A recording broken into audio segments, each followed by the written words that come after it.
이에 총독의 군병들이 예수를 데리고 관정 안으로 들어가서 온 군대를 그에게로 모으고 그의 옷을 벗기고 홍포를 입히며 가시가루를 엮어 그 머리에 씌우고 갈대를 그 오른손에 들리고 그 앞에서 무릎을 꿇고 희롱하여 이르되 유대인의 왕이여 평안할지어다 하며 그에게 침뱉고 갈대를 빼앗아 그의 머리를 치더라. 희롱을 다한 후 홍포를 벗기고 도로 그의 옷을 입혀 십자가에 못 박으려고 끌고 나가니라. 나가다가 시몬이란 구레네 사람을 만나매 그에게 예수의 십자가를 억지로 지워 가게 하였더라. 골고다 즉 해골의 곳이라는 곳에 이르러 쓸개탄 포도주를 예수께 주어 마시게 하려 하였더니 예수께서 맛보시고 마시고자 하지 아니하시더라. 그들이 예수를 십자가에 못 박은 후에 그 옷을 제비 뽑아 나누고 거기 앉아 지키더라. 그 머리 위에 이는 유대인의 왕 예수라 쓴 죄표를 붙였더라. 이때 예수와 함께 강도 둘이 십자가에 못 박히니 하나는 우편에 하나는 좌편에 있더라. 지나가는 자들은 자기 머리를 흔들며 예수를 모욕하여 이르되 성전을 헐고 사흘에 짓는 자여 내가 만일 하나님의 아들이어든 자기를 구원하고 십자가에서 내려오라 하며 그와 같이 대제사장들도 서기관들과 장로들과 함께 희롱하여 이르되 그가 남은 구원하였으되 자기는 구원할 수 없도다. 그가 이스라엘의 왕이로다. 지금 십자가에서 내려올지어다. 그리하면 우리가 믿겠노라. 그가 하나님을 신뢰하니 하나님이 원하시면 이제 그를 구원하실지라. 그의 말이 나는 하나님의 아들이라 하였도다 하며 함께 십자가에 못 박힌 강도들도 이와 같이 욕하더라. 네, 제가 이 본문을 묵상하다가 제가 새로운 시각을 하나 얻었는데, 제가 이전에는 한 번도 중요하다고 생각해 본 적이 없었는데 유독 이 본문 안에서 한 인물이 저에게 들어왔습니다. 그게 누구냐면 예수님께 사형 선고를 했던 본디오 빌라도입니다. 그런데 이 본디오 빌라도가 갑자기 이제 저의 눈에 들어왔던 이유가 뭐냐면 당시 로마 총독이 가지고 있었던 이 본디오 빌라도의 독특한 권한 때문에 제가 이제 다시 또 보게 된 겁니다. 다들 이제 알고 계시겠지만 당시 로마는 지방자치제도가 굉장히 잘 이루어졌습니다. 그러니까 제국을 통치하는 그 행정이 너무 뛰어났기 때문에 각 지역별로 굉장히 자치권을 주면서 자유롭게 통치를 했거든요. 그래서 로마 제국에서 각 나라를 관리하는 총독은 로마 황제 바로 밑에 있는 그 식민지의 소왕이었습니다. 그러니까 모든 것을 다 로마 황제가 결정하는 것이 아니라 각 지방의 권한을 위임한 이 총독들이 굉장히 많은 권세를 이제 누렸는데, 이 자리가 얼마나 대단한 자리냐라고 하면 로마의 식민지 아래에 있는 모든 나라는 전부 다 자기의 종교를 유지할 수 있었어요. 간섭받지 않았습니다. 그리고 그 나라의 귀족들은 자기의 기득권을 여전히 행사할 수 있었어요. 그리고 자신의 관습대로 재판도 할 수 있었습니다. 그러니까 로마 정부와 굳이 부딪힐 일이 없었던 거죠. 그런데 아무리 고위직에 있는 사람이라 할지라도, 그 땅에서 아무리 많은 고난을 위임받은 사람이라 할지라도, 심지어 그 땅에 세워진 분봉왕이라 할지라도 절대로 할 수 없는 유일한 일이 있었어요. 그게 뭐냐면 사형 판결입니다. 여러분, 로마는요 사람의 생명을 다루는 권한만큼은 식민지 백성에게 허락을 하지 않았습니다. 이거는 절대로 주지 않았어요. 그런데 로마로부터 공식적으로 사형 판결의 권한을 위임받은 유일한 사람이 누구였냐라고 하면 그 땅에 세운 로마의 총독이었어요. 그러니까 만약에 어떤 죄인이 자기 나라 재판정에게 가서 이제 선고를 받는다고 하면은 아무리 심한 선고를 받아도 죽는 일은 없어요. 그런데 만약에 내가 어떤 죄를 지으면서 로마 총독에게 갔다, 그러면 이 말 뜻이 뭐냐면 내가 사형을 당할 가능성이 생겼다, 이 뜻입니다. 그러니까 당시 식민지 땅에서 로마의 총독은 사람의 생과 사를 결정할 수 있는 작은 황제였죠. 유일한 권위를 가진 존재, 그리고 매우 매우 두려운 존재였습니다. 그러니까 죄인들은 절대로 만나면 안 되는 한 사람이 누구냐? 로마의 총독이에요. 그러니까 죄인들 입장에서는 이 총독이 자기 생과 사를 결정하는 일종의 신이죠. 그러니 로마 총독이 이제 관점을 바꿔서 로마 총독의 입장에서 이 총독이 어떤 죄인을 만난다? 그러면 그가 늘 바라봤던 인간의 광경이 뭐겠습니까? 생명을 구걸하기 위해서 기꺼이 비굴해지거나 두려움에 완전히 위축돼 가지고 벌벌벌 떨거나 어떻게든 살기 위해서 나는 무죄라고 주장하는 사람들만 만나겠죠. 감히 자기 앞에서, 내가 당신 죽일 수도 있는데 감히 내 앞에서 고개를 빳빳이 들고 당당하게 서 있는 사람을 본 적이 없다는 거죠. 그런데 그런 죄인들 앞에서 여러분, 빌라도가 얼마나 교만한 삶을 살았겠습니까? 다 자기 앞에서 벌벌 떠는데 뭐가 두렵겠어요. 갑도 이런 갑이 없죠. 그런데 그런 빌라도가 어느 날 법정에서 예수라는 한 죄인을 만납니다. 그런데 여러분, 이 만남의 물리적인 시간이 결코 길지 않아요. 여러분, 예수님이 돌아가시던 날 지극히 이른 아침인 오전 6시에서 7시 사이에 빌라도가 처음으로 예수님과 마주칩니다. 그리고 예수님이 오전 9시에 십자가에 못 박히셨으니까 빌라도가 예수님을 대면했다라고 하면은 아무리 길어봤자 2시간도 얘기를 안 해본 거예요. 그런데 성경을 보면 이 2시간의 만남 끝에 서로의 심리 상태가 완벽하게 바뀌어요. 처음에 빌라도는 이 예수라는 사람을 내가 죽일까 말까 그걸 내가 결정한다고 생각했어요. 그리고 모든 죄수가 그랬던 것처럼 예수라는 인간도 역시 빌라도에게 살려달라고, 나는 무죄라고 그렇게 자기의 무죄를 입증할 걸로 생각하고 만나러 갔죠. 그런데 이 2시간의 만남 이후에, 2시간 만나고 난 이후에 상황이 어떻게 바뀌냐면 빌라도는 어떻게든 예수님을 살려보려고 애를 써요. 어떻게든 자기 손에 이 예수의 피를 묻히지 않으려고 굉장히 애를 쓰고, 예수님은 빌라도에게 너는 나를 십자가에 못 박아야 한다고, 너는 나를 죽여야만 한다고 그렇게 나를 사형하라고 촉구를 하십니다. 그러니까 뭐냐면 상황이 완전히 뒤바뀐 거예요. 그러면 이 두 사람의 위치가 어떻게 이렇게 뒤바뀔 수 있는 것인가? 이유가 뭐냐면 빌라도가 예수님을 만나면서 자기 인생에 처음으로 압도적인 권위라는 걸 느꼈기 때문이에요. 그러면 이 권위를 어떻게 느꼈냐라는 거예요. 그런데 성경을 보면 어디에서도 예수님이 논리적으로 빌라도를 굴복시켰다거나 초자연적인 능력으로 빌라도를 놀라게 했다는 내용이 없어요. 그러니까는 제가 그 전승에 보면은 예수님이 돌아가시기 전에 헤롯 왕을 만나거든요. 헤롯 왕을 만나는데 이 헤롯 왕이 예수라는 인물이 그 죽은 자도 살렸다는 이 소문을 들었거든요. 그러니까 자기 눈앞에서 예수님이 그런 기적 하나를 보여주기를 굉장히 바래요. 근데 예수님이 그런 기적을 하나도 보여주지 않습니다. 아무것도 보여준 게 없어요. 그러면 빌라도는 오늘 예수님의 무엇으로부터 이렇게 엄청난 권위를 느끼고 있냐라는 거죠. 그리고 더 나아가서 빌라도와 같이 교만하고 강팍한 이 세상이 어떻게 하면 신자인 우리 안에서 권위라는 걸 느낄 수 있는가, 그것을 한번 살펴보도록 하겠습니다.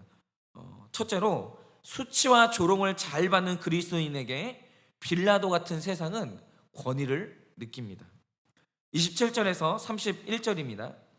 이에 총독의 군병들이 예수를 데리고 관정 안으로 들어가서 온 군대를 그에게로 모으고 그의 옷을 벗기고 홍포를 입히며 가시관을 엮어 그 머리에 씌우고 갈대를 그 오른손에 들리고 그 앞에 무릎을 꿇고 희롱하여 이르되 유대인의 왕이여 평안할지어다며 그에게 침 뱉고 갈대를 빼앗아 그의 머리를 치더라.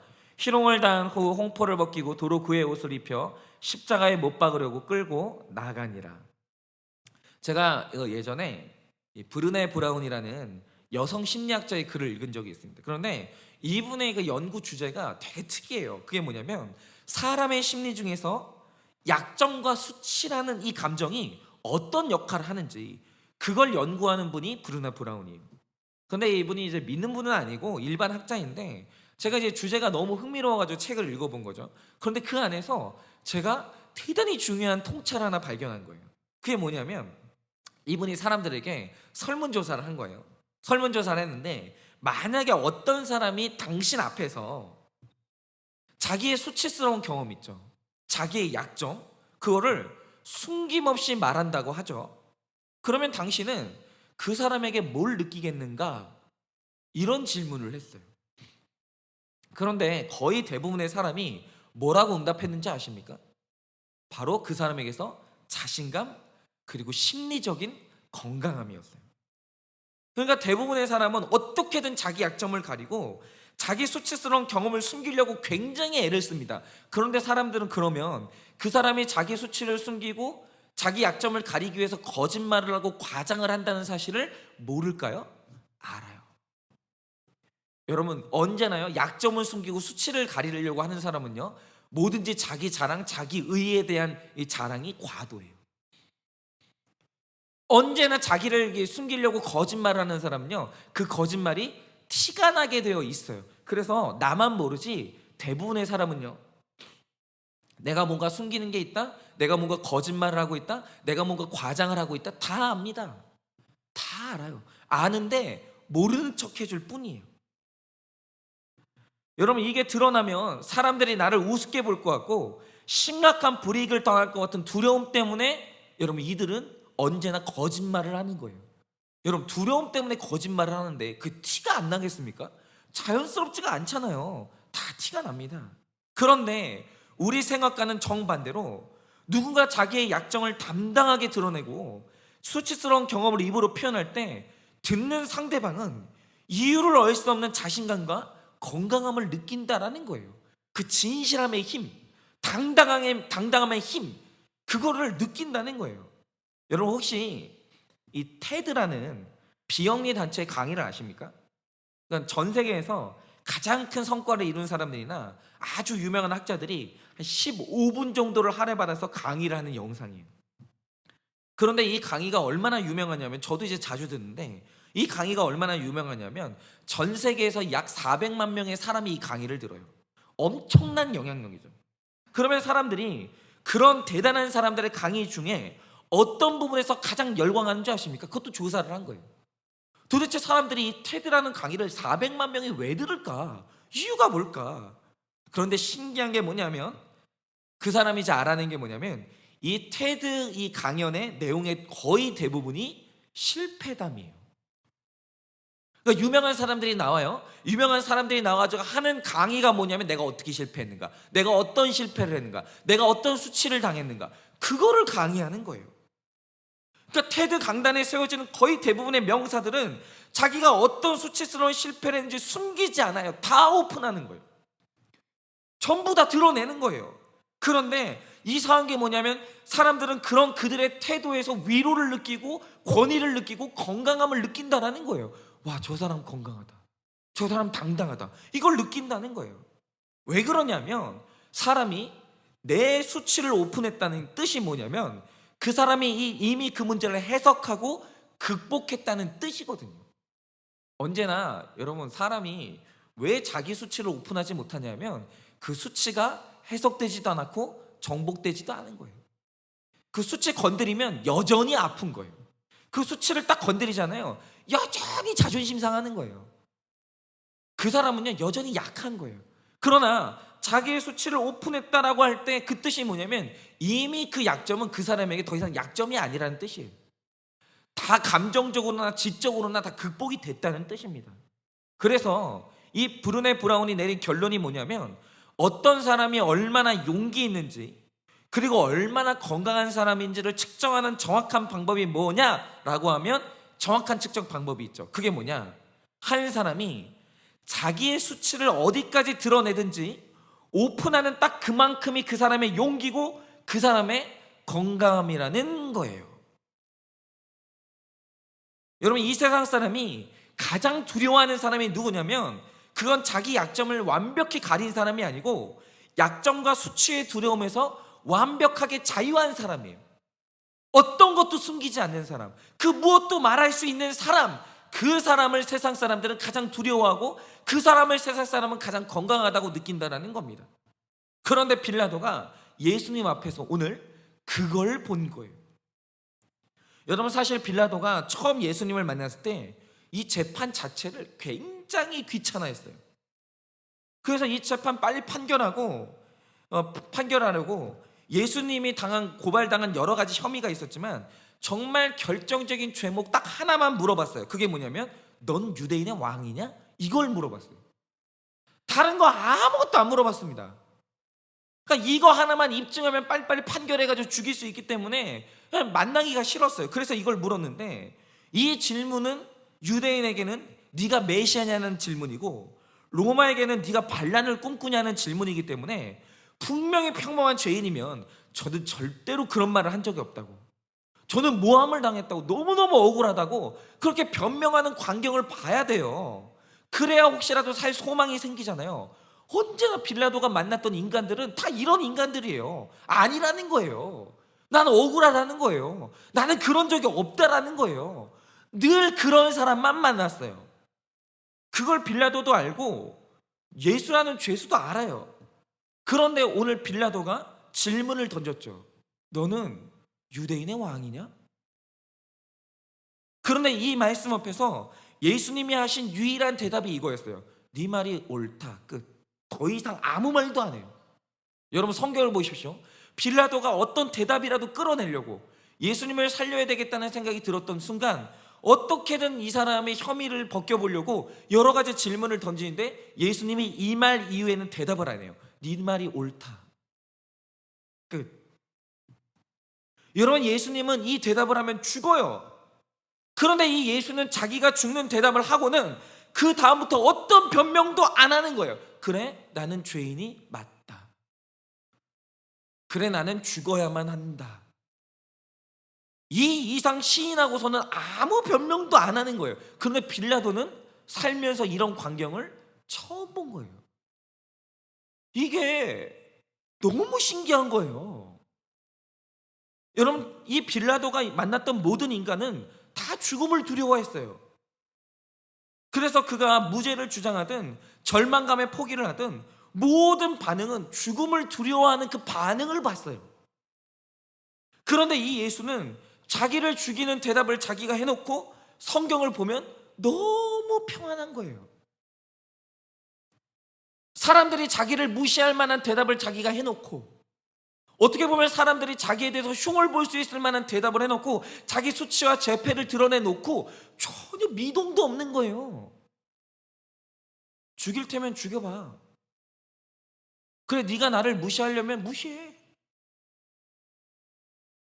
아무 미동도 없는 거예요. 그런데 27장 14절을 보면 이 태도에 빌라도가 크게 놀라워했다고 기록합니다. 왜입니까? 빌라도는 살면서 처음으로, 정말 처음으로 죽음에 대한 두려움이, 수치에 대한 두려움이 완벽하게 극복된 인간을 처음 만난 거예요.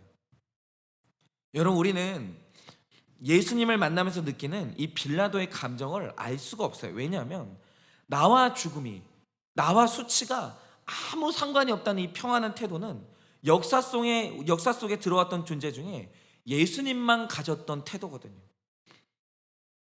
여러분, 이 태도를 보면서 빌라도는 자기가 이 사람에게 손을 대면 안 된다는 사실을 깨닫게 돼요. 이 사람은 죄인이 아니다. 오히려 자기 죄를 시인했는데 그때 빌라도가 느끼는 게 뭐냐면, 이 사람은 죄인이 아니다.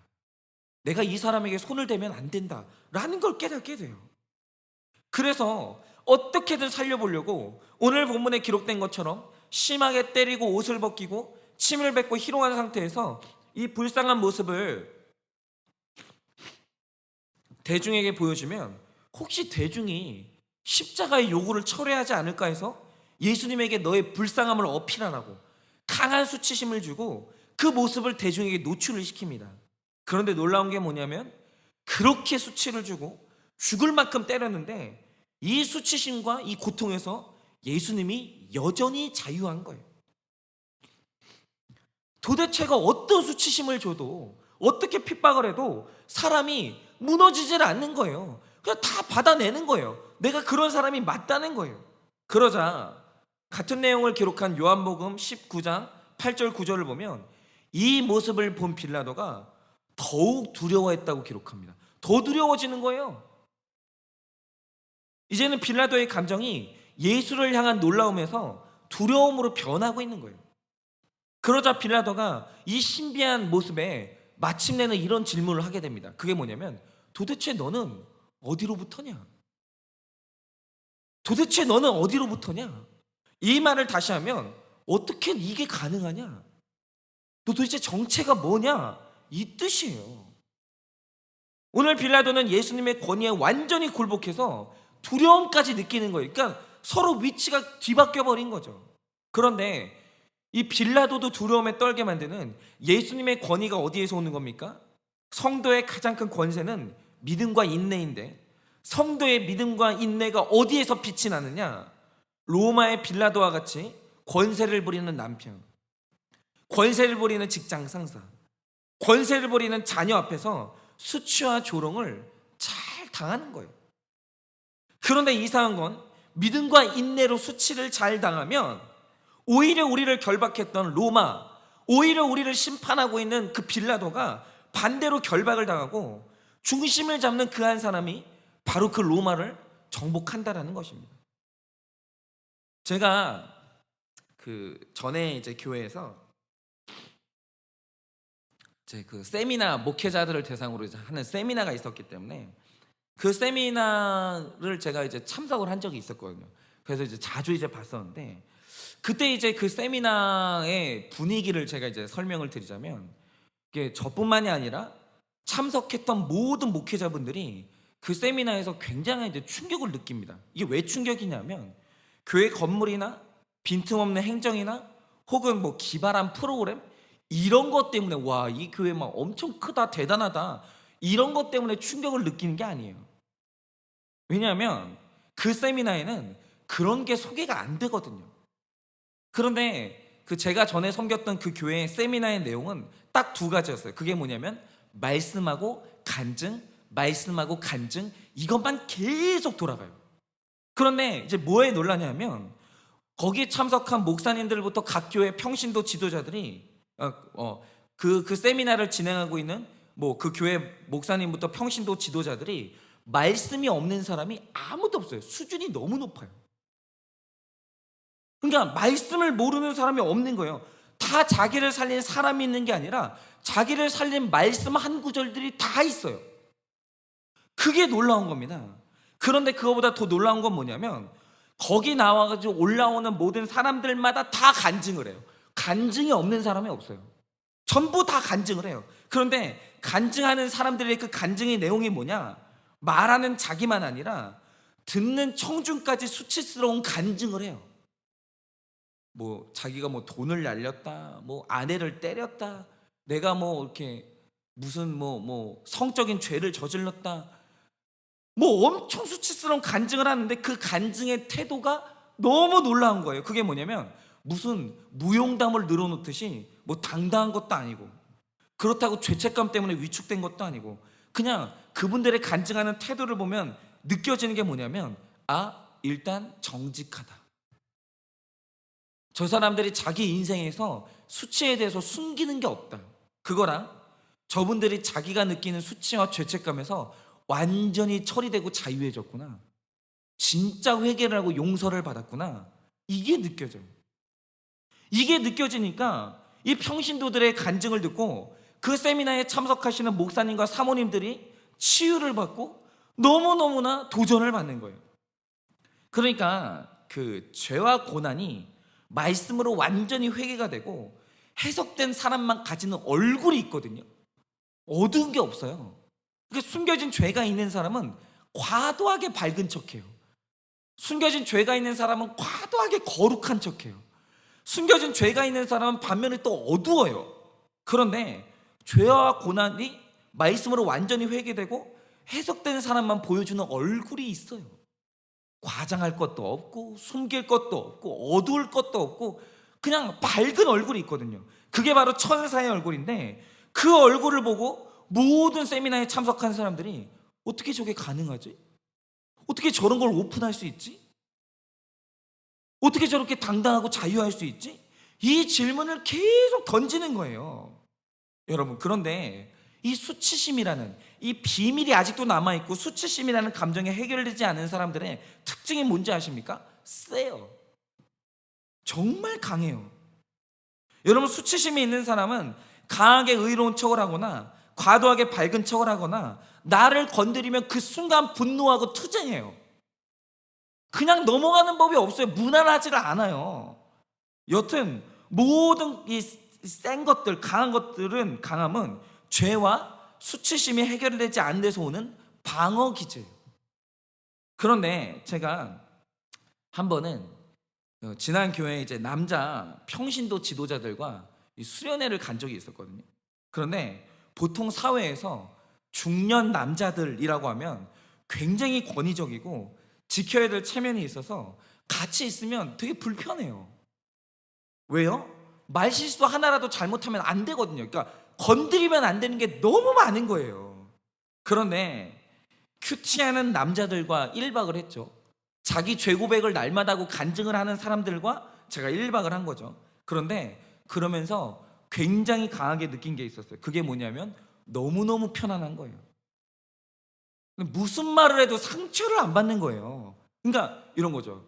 보통 우리가 이제 사회에서 어떤 얘기를 딱 하고 나면 집에 가서 걱정하는 게 뭐냐면 내가 말 실수하지 않았나, 이게 걱정이 되잖아요. 그런데 그렇게 날마다 자기를 오픈하고 간증하고 이 자기 죄를 보는 이 큐티를 하는 사람들하고 있으면 그 걱정이 없는 거예요. 내가 말 실수했으면 어쩌나? 이런 걱정할 필요가 없는 거예요. 그 왜냐? 어떤 분들 같은 경우에는 이제 뭐 서로 이제 얘기를 하면서 네, 집사님 그렇게 그냥 살이 쪘냐고, 이게 뚱땡이라고 그런 말을 한 거예요. 그런데 갑자기 그분이 하시는 말씀이 뭐냐면 이게 살을 어떻게 찌운 건데 이거 아까워서 어떻게 빼냐고, 내가 뚱땡이 맞다고 그러면서 그냥 웃으시는 거예요. 그러니까 그런 얘기들이 오고 가는데 긴장감이 없고 편안한 거예요. 어떤 말을 해도 수치를 안 느끼는 거예요. 그런데 이게 어떻게 가능하냐면 이유는 딱 하나입니다.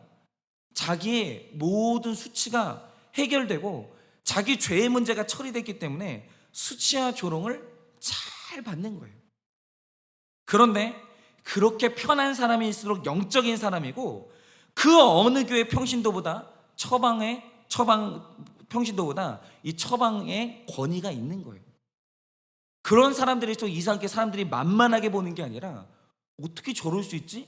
라고 하면서 그 사람의 권위에 고개를 숙이는 거예요. 반면에 그런 분들을 보면서 제가 이제 저 자신을 좀 돌아봤는데, 이 저라는 사람은 좀 매사에 힘이 들어가 있어요. 그러니까 제가 얼마 전에도 이제 그런 얘기를 들으면서 또 회개를 했는데, 제가 이제 새벽 설교를 하면 꼭 제가 화내는 것 같다는 거예요. 제가 굉장히 세다는 거예요. 그러니까 뭔가 되게 잘해보려고 막 튀어보려고 인정받으려고 애를 쓴다는 거죠. 그리고 제가 어떤 모임을 가면 그곳 분위기를 활기차게 하거나 밝게 하려고 제가 에너지를 막 발산하는 사람이에요. 이 말 뜻이 뭐냐면 저는 매사에 뭐가 좀 강해요. 그래서 저는 아직도 사람들에게 되게 편안한 사람, 자연스러운 사람이라는 평가를 받지 못하고 사는 게 사실입니다. 그러면 제가 왜 이렇게 강할까요? 이유가 뭐냐면 저는 두려운 게 너무 많기 때문이에요. 제가 설교를 할 때 왜 이렇게 힘이 들어가냐면 기질적인 영향도 있습니다. 분명히 있는데 저는 그 안에 또 뭐가 있냐면 저는 인정받지 못하고 실패하는 게 너무 두려워요. 제가 실패하고 주목받지 못하면, 성공하지 못하면 버려질 것 같고, 설교에 실패하면 성도님들한테 무시당하고 수치를 당할까 봐 그게 너무 두렵고 불안해요. 너무 불안해요. 그리고 저는 소외되는 게 너무 두렵습니다. 그래서 어딜 가든지 사람들의 주목을 끌기 위해서 늘 에너지를 발산하는 거예요. 그런데 그렇게 에너지를 발산할 때 내가 즐겁냐? 즐거워서 하는 게 아니에요. 두려워서 에너지를 발산하는 거죠. 그렇기 때문에 그 모든 게 다 끝나고 나면 아무도 안 보는 곳에서 탈진해가지고 너무너무 힘들어하는 거예요. 그런데 그렇게 힘들어 하다가도 또 무리 속에 만나고 사람들을 만나면 주목을 끌고 인정을 받기 위해서 또 에너지를 발산하기 시작하는 거예요. 그러니까 저를 모르는 사람들이 저를 이제 만나게 되면 제가 굉장히 에너지가 있고 밝은 사람이고 재밌는 사람이라고 평가할지 모르지만, 사실은 아무도 모르는 저의 실상이 뭐냐면 제가 밝으면 밝을수록, 에너지를 발산하면 발산할수록 그 밝음과 에너지를 유발하는 힘은 사실은 저의 두려움이에요. 사실은 저의 두려움입니다. 저는 이게 하나도 처리가 안 된 거죠. 그러니까 저의 이 처리되지 않은 연약함 때문에 저의 모든 강한 모습이 나타나는 거예요. 근데 제가 이 설교를 준비하면서 오늘은 좀 제가 이렇게 우리 성도님들한테 외적으로 보여주는 이 모습 이면에 있는 저의 두려움을 오픈해야 되겠다는 생각을 했어요. 왜냐하면 우리 예수님이 이 수치와 조롱의 길을 걸으셨고 마지막 십자가에서까지 자기의 죄패를, 자기의 수치를 만인 앞에 드러내셨어요. 여러분, 옛날 그 사회가, 중세 시대가 굉장히 그 보수적인 사회였기 때문에 예수님의 십자가 형틀을 그릴 때 언제나 옷을 입혔거든요. 근데 사실 예수님은 십자가에 달리시면서 옷이 완전히 벗겨진 상태였습니다. 예수님이 십자가라는 처형을 이제 선택하실 때 그건 고통과 함께 엄청난 수치를 감당해야 되는 형벌이었어요.